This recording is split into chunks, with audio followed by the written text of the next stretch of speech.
Bismillahirrahmanirrahim. Alhamdulillahi rabbil alamin. Arrahmanirrahim, maliki yawmiddin. Wa ashhadu an la ilaha illa Allah wahdahu la sharika lah wa ashhadu anna Muhammadan abduhu wa rasuluhu sallallahu alayhi wa ala alihi wa ashabihi ajma'in.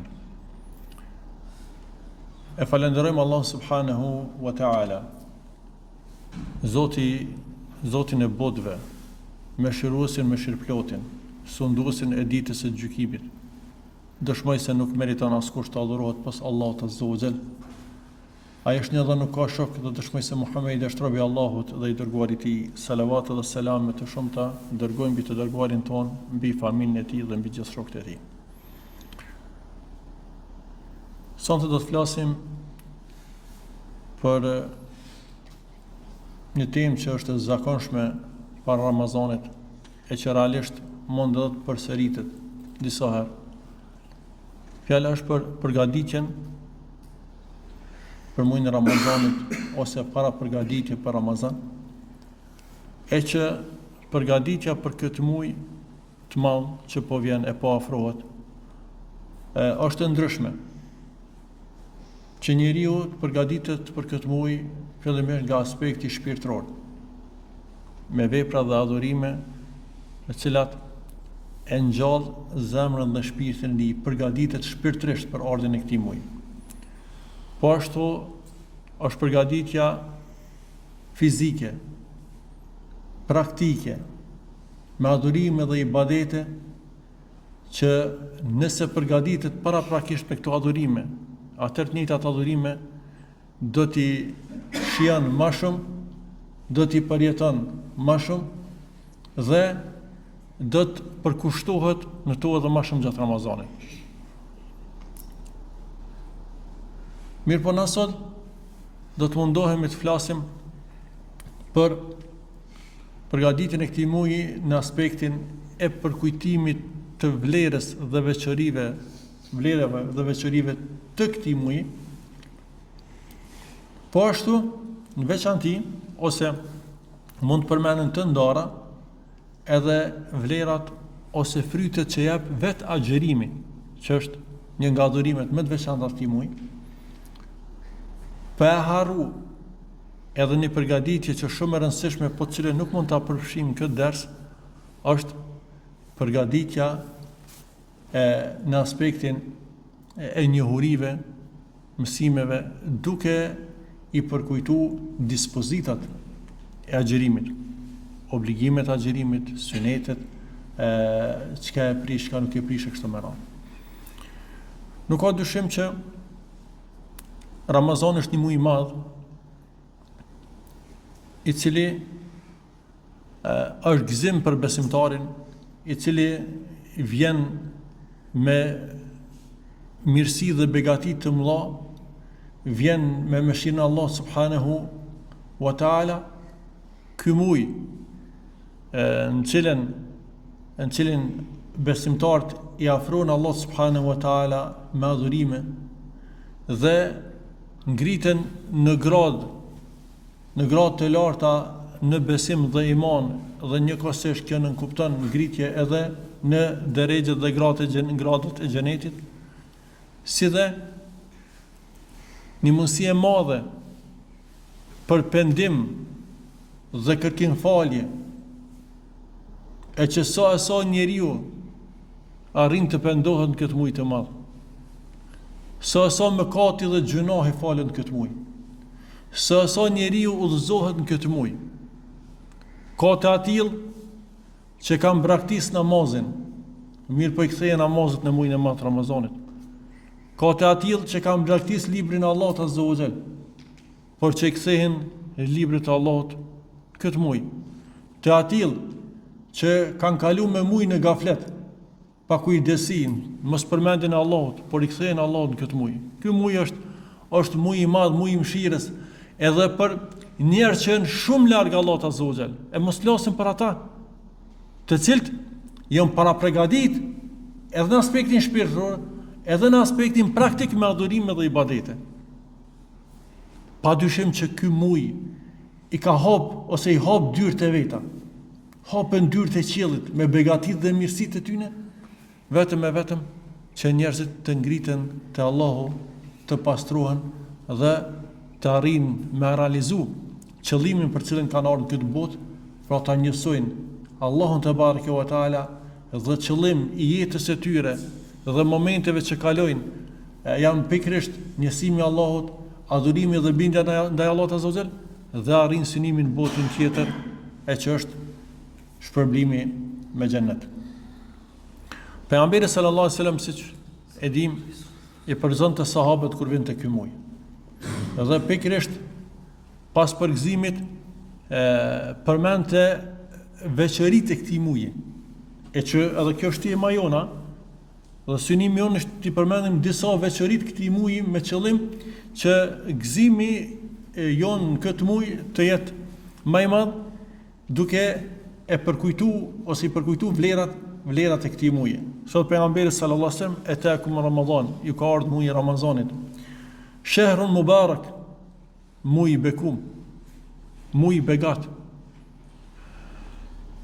Ky muaj është i begat në gjitha aspektet. I begat në kohë, i begat në punë të mira, i begat në shpërblime, ku shumë fishon shpërblimet, i begat në pranimin e pendimit dhe amnestis nga zjarri i xhenemit. Por i begat në çdo aspekt. Shahrun mubarak. Dhe vazhdon hadithi, "Faradallahu azza wa jalla alaykum siyamahu", Allah azza wa jalla në këtë muaj ju bani obligim agjërimin, pra ju bani obligim agjërimin e këtij muaji. Pastaj vazhdon hadithi i njohur, këtë muaj hapen dyert e qiellit, disa transmetime dyert e mëshirës, disa transmetime dyert e xhenetit. E gjitha këto ngërthehen në këtë fjalë. Pastaj mbyllen dyert e xhenemit, rangosen shejtant arrogant, dhe në këtë muaj është një natë që ka vlerë më shumë se 1000 muaj. Kush privohet nga hajri kësaj nate, realisht ai është i privuar i vërtet. Andaj ky përgëzim që ka përmend pejgamberi sa, ose ky hadith, është argument që besimtarët duhet ta përgëzojnë, dhe është edukat ta përgëzojnë njëri tjetrin për ardhin e këtij muaji. Ti urojnë njëri tjetrit kur hyn ky muaj. Ta përgëzojnë njëri tjetrit me begatitë e këtij muaji, ta përkujtojnë njëri tjetrin për shfrytëzimin e këtij muaji. Pra si thash fillim, në këtë ders do t'i përmendim veçoritë dhe vlerat e këtij muaji fillimisht, pastaj vlerat dhe frytet e agjerimit.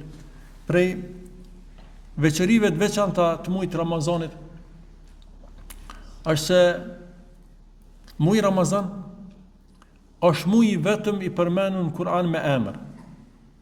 Pra asnjë muaj tjetër nga 12 muajt hënor nuk është përmendur në Kur'an me emër, përveç muajit Ramazanit, që kjo është një veçori realisht. Shahru Ramadan alladhi unzila fihi al-Quran. Muaji Ramazanit është muaji në të cilin ka zbritur Kur'ani, hudan lin-nasi wa bayyinatin min al-huda wal-furqan, udhëzim për njerëzit dhe plot argumente të cilat shpijnë ose sqarojnë rrugën e drejtë dhe dallojnë të mirën nga e keqja. Gjithashtu, për veçorive tjera të këtij muaji është se ky muaj përveç se është muaj i vetëm i përmendur në Kur'an, pikërisht këtë muaj ka zbritur Kur'ani dhe jo vetëm Kur'ani. Ka disa transmetime, realisht jo të fuqishme, po që të gjitha tregojnë për një bazë se edhe librat e tjera kanë zbrit në muajin Ramazan. Përmenden fletushkat e Ibrahimit a.s. në fillim të muajit, pastaj ditën e 6 të vratin, 13 atje, Injili, pastaj Zeburi, kështu me radhë deri edhe te Kur'ani. Domethënë Allah azza wa jall e ka veçu muajin e Ramazanit për zbritjen e shpalljes dhe librave të shenjta, të cilat janë udhëzim për njerëzimin. Gjithashtu, bos hadithit që cekum dhe shumë haditheve të tjera, kuptohet se në këtë muaj ndodhin ndryshime të mëdha. Ndryshime të mëdha edhe në kosmos. Pra, të hapen portat e xhenetit, të hapen portat e qiejve, të hapen portat e xhenetit saqë që është përmend hadith nuk mbetet asnjë portë e mbyllur. E të mbyllen gjitha portat e xhenemit, të mos jetë asnjë portë e hapur. E të prangosen e të lidhen në zinxhir e gjend dhe shejtant. Kretë këto ndryshime vllazni për çka? Që Allah Azza wa Jall më na i lehtëson ndryshimin në zemrën tonë. Gjitha këto na bojnë me kuptu që na duhet të reflektojmë, na duhet të përpjekem që të ndryshojmë. Se krejt këto ndryshime janë për me na hap dyert drejt Allahut dhe mëshirës së Tij. Mirë, po kjo nuk është e tona, mbetet pjesa jonë kur na jemi përgjithës. Se sa pishmongemi tekeve tona, dëshirave tona, nefsit tonë, shoqërisë keqe që na rrethon, se ka edhe pengesat e tjera. Mirë, po realisht një prej pengesave më të mëdha që kemi, e që është armiku jonë i përbetuar, shejtani, ose kryeneshtet e tyre po lidhen, po prangosen në gjasë që secili e gjen edhe në jetën e tij kur përpjeket dhe mundohet se si lehtësohen punët e mira dhe veprat e mira në këtë muaj. Por krejt këto ndryshime që ndodhin këtë muaj është për neve. Janë këto ndryshime për neve. Dhe ai bereqeti që thamë fillim, edhe këto ndryshime nuk ndodhin në një moment ose në një kohë gjatë gjithë Ramazanit, prej momentit parë, natës parë. Që thot pejgamberi sallallahu alaihi wasallam, idha kana awwalu laylatin min shahri Ramadan. Kur të vjen nata e parë, pra, me momentin e parë, me natën e parë, kur vjen nata e parë e Ramazanit, prangosen thot shejtant, meradatul jan, kryenisht prej e gjinëve, mbyllen thot dyert e zjarrit saqë nuk mbetet asnjë derë hapur, hapen dyert e xhenetit saqë nuk jetë asnjë derë mbyllur. Wa yunadi munadin, dhe thret një thers. Ka në disa transmetime që është melek që përcakton Allah Azza wa Jall ose e urdhron që të thirr, ya baghi al-khair aqbil wa ya baghi ash-sharr aqsir. O ti që synon ose dëshiron ose anon ka mira, nxito, pra shfrytëzoje rastin të shtosh nga punët e mira. O ti që nxiton ose e don të keqen, largohu, ndalohu prej saj. Wa dhalika kull lejla. Pastaj, para kësaj fjalës së fundit që kjo çdo natë ndodh, thot dhe çdo natë Allah subhanahu wa taala amneston njerëz nga zjarri i xhenemit. Faktikisht çdo natë thirr ky sirs që më kujtu njeriu ose më kujtu besimtarit thirrjen e Allah subhanahu wa taala. A ndëgjojmë në këtë thirrje? A ndëgjojmë besimtar këtë thirrje? Këtë thirrje nuk e nim në çdo natë Ramazanit. Mirë, po jemi të bindur në këtë thirrje për cilën na ka lajmëruar pejgamberi sallallahu alaihi wasallam. Besimtari nuk dyshon në këtë thirrje për shkak të besimit në pejgamberin e Muhamedit sallallahu alaihi wasallam. Dhe duhet t'ia kujton këtë thirrje çdo natë shpirtit e tij dhe mendjes së tij. Meqense kjo thirrje çdo natë që bëhet është për me na nxit neve dhe për me na afru se ndon nga njëri është pak më i lodhur, pak më atëherë t'ia kujton prap çdo natë këtë thirrje që të kthehet. Mirë, po jo të kuptohet kjo negativisht dhe thot hajtë se edhe nesër është e njëjta thirrje. Ose hajtë se ka kohë se fillimi Ramazanit angazhon më shumë 10 ditën e fundit. Ai që e lën kështu derisa të kthjellet e shet që veç ka ik Ramazani. Pra, këto ndryshime që ndodhin duhet të ndikojnë në shpirtin ton, në jetën ton dhe çdo natë të angazhohemi, të shtojmë ka punë të mira me shpresë të Allah Azza wa Jall në shpërblimet e mëdha, si dhe në shpresë që do të jemi prej atyre që shënohemi nga të amnestut. A di çka do të thonë kjo? Që ti të regjistrohet emri yt se për ty është i ndalum zjarri i xhenemit. Kjo këtë kuptim e ka. Nëse Allah Azza wa Jall ka amnestu nga zjarri i xhenemit, ka shpëtu, kjo do të thotë që ti i jesh ly nga lista e njerëzve që do të hyjnë në zjarr. E nuk ka syni më të madh besimtari se kjo. E pastaj kjo nënkupton që emri yt pastaj është në mesin e atyre që do të jenë banorë të xhenetit dhe jo përfundimisht, po fillimisht pa hyrë në zjarrin e xhenemit hiç. Atëherë, vetëm këtë pjesë të ajetit mundon njëri me mendu, e din që nuk ka kohë me humbë në Ramazan. Dhe çdo gjë nëse mund na humb nga kjo dunjë, do të jetë shumë më e lehtë se sot të humb ky rast dhe kjo mundësi në Ramazan. Gjithashtu prej veçorive të muajit Ramazanit është se ky muaj veçohet me namazin e taravive dhe namazin e natës, ku po i përmend ty dy hadithet e njohura ku thot pejgamberi sallallahu alajhi wasallam men qama ramadana imanan wa ihtisaban ghufira lahu ma taqaddama min dhanbi. Kush e fal namazin e taravive ose namazin e natës me i besim në Allahun Azza wa Jall, pra duke besuar në Allahun Azza wa Jall dhe duke shpresuar shpërblimin e tij, i falen mëkatet e tij që ka bërë më herët. Ose hadithi tjetër, men qama ma'al imami hatta yansarif kutiba lahu qiyamul layl. Ai njeri i cili falet me imamin derisa ai ta ndërprerë ta përfundon, i shënohet sikur me fal gjithë namaz natë. Andaj kjo është veçori e Ramazanit. Gjithashtu, muaji i Ramazanit prej veçorive të tij është se këtë muaj falen mëkatet dhe gjunohet, sikur që përmend edhe këtu te namazi i taravive, ose njëjta ka ardhur te haxhërimi. Po në përgjithësi pra, ky muaj është shkak për me fal gjunohet. Sikur që ka ardhur hadith e pejgamberit alayhis salam, 5 kohë të namaz, xhumaja deri në xhumë, Ramazani deri në Ramazan, janë shlyrse të gjunohave nëse njeriu largohet nga mëkatet e mëdha.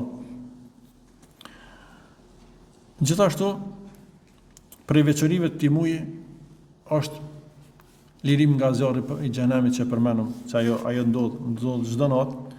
Mirë, po ka një hadith më saktësisht e përmend që kjo ndodh në iftar, në kohën e iftarit.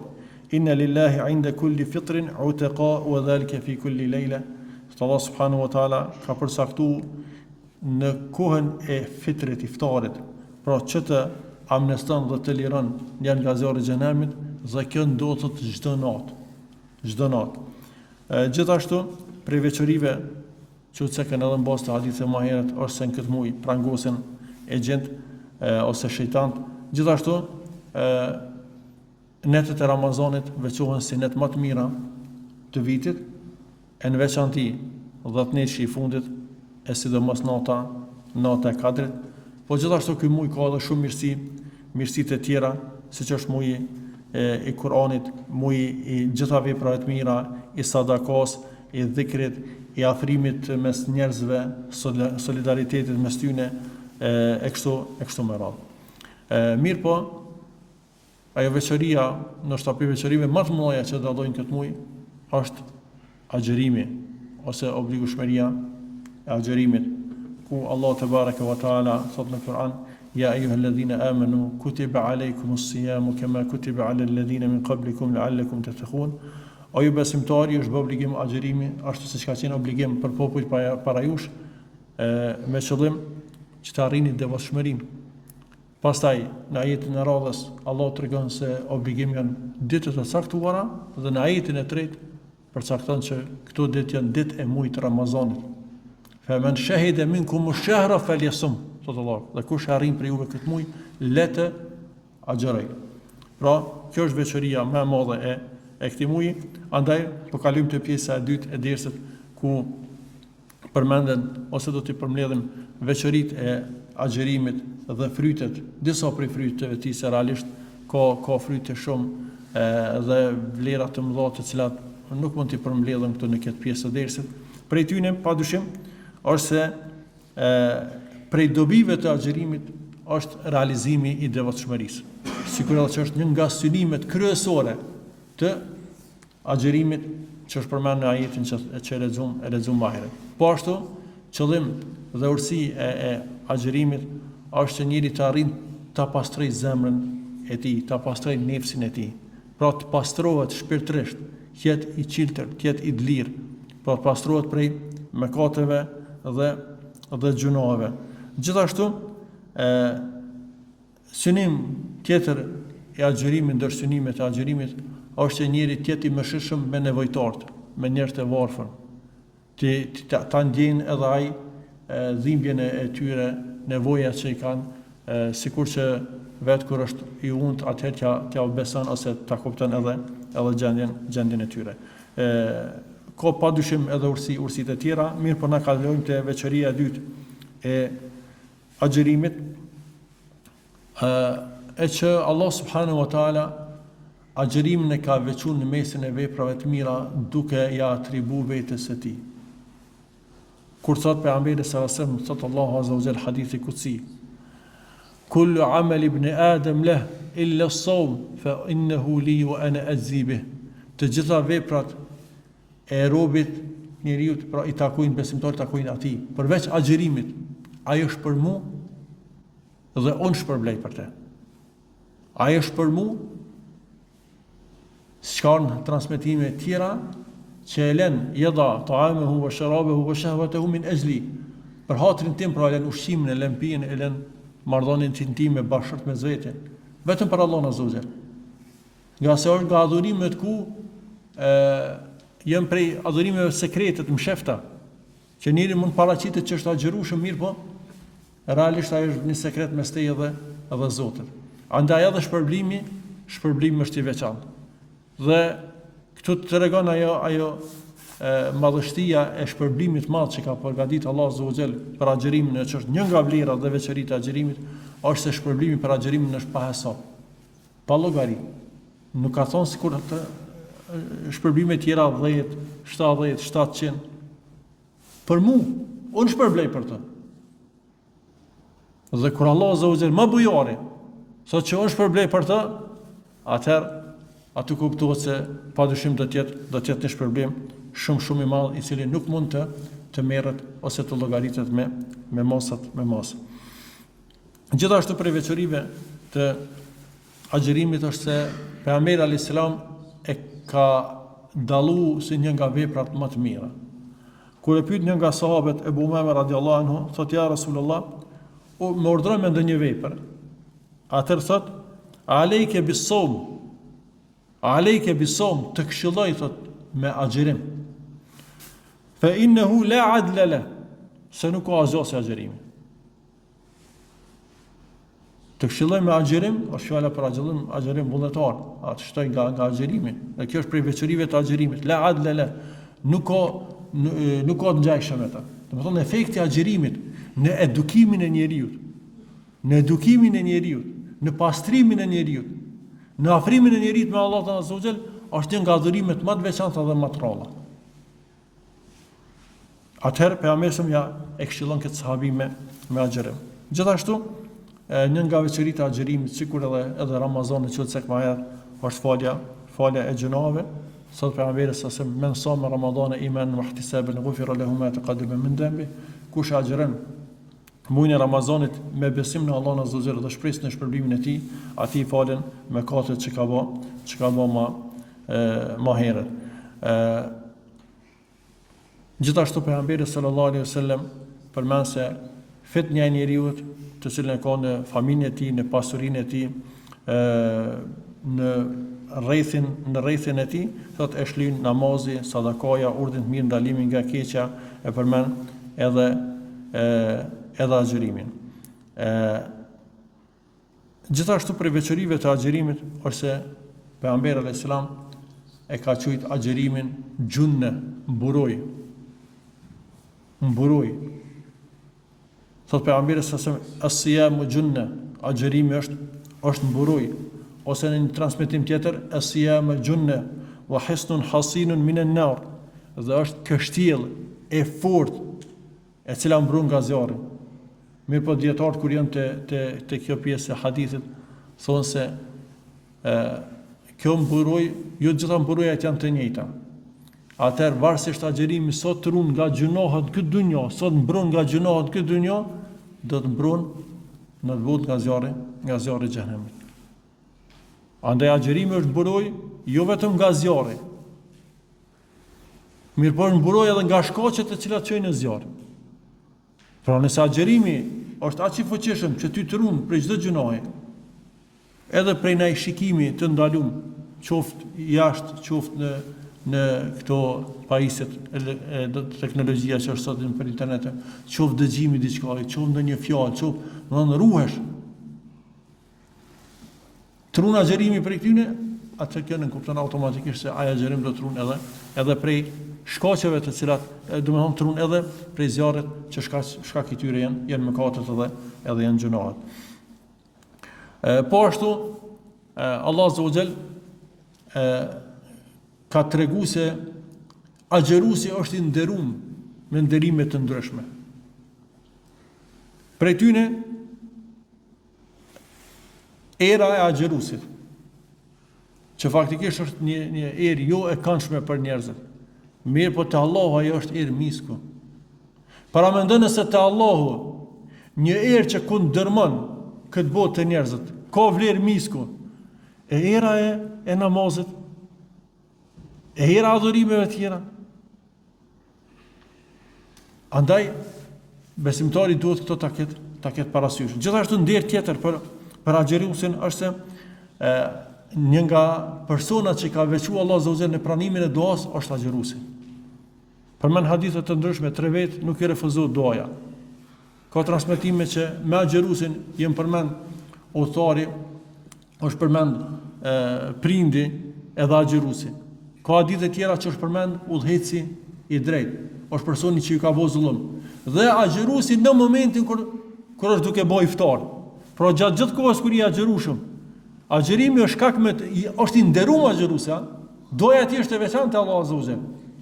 Dhe pikërisht në mesin e ajeteve të agjerimit, mes të ajeteve është ajeti i duas. Wa idha sa'alaka ibadi anni fa inni qarib ujibu da'wata ad-da'i idha da'an. Te Allahu Azza wa Jalla, e kur robi im të pyet për mua, unë jam afër. Le të më lutet dhe unë i përgjigjem.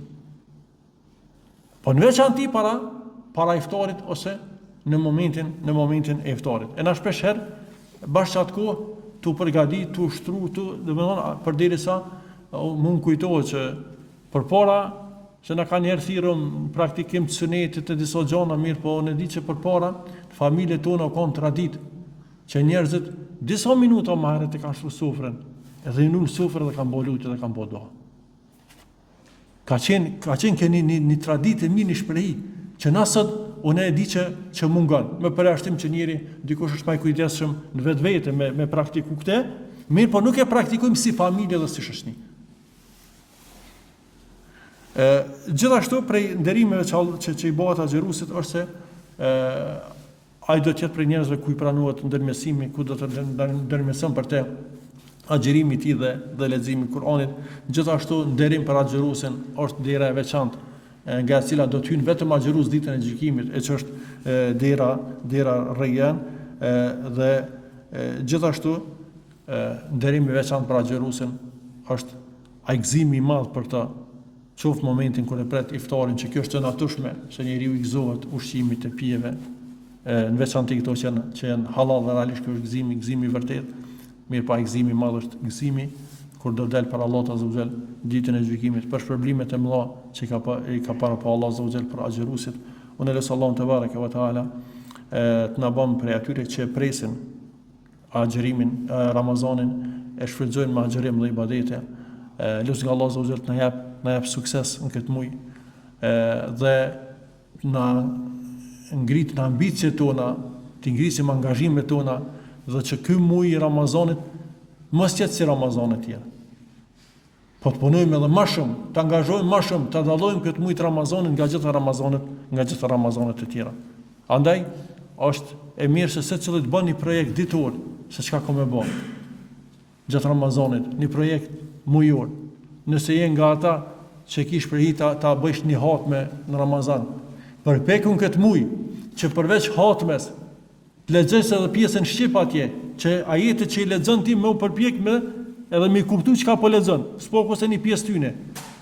Bën një obligim vetes, e ki caktu me një xhuze më shumë ta lexosh ditje, të lexosh edhe një pjesë atje, domethënien dhe kuptimin. Ose ke ke lexu, s'ke mujt asnjëherë, mi mri 2 xhuza, ke lexu një xhuze gjysë ose këmë ditë atëherë, kom gol që në këtë muj me lexu më shumë. Ata që lexojnë më shumë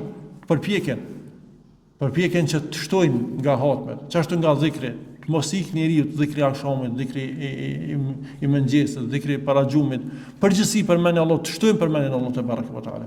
Istighfari e kështu me radhë, adhurime shumëta që përfshin këtë muaj, qoftë edhe sadakate të ndryshme, sikur që janë iftaret të ndryshme, pakot të ndryshme që bëhen që ju ofrohen familjen e nevojë, përgjithësi edhe një herë po them eles Allah subhanahu wa taala na mëshiron dhe na ndihmon që ne ta shfrytëzojmë këtë muaj maksimum. Sallallahu alaihi wa sallam ala nabiyina Muhammad.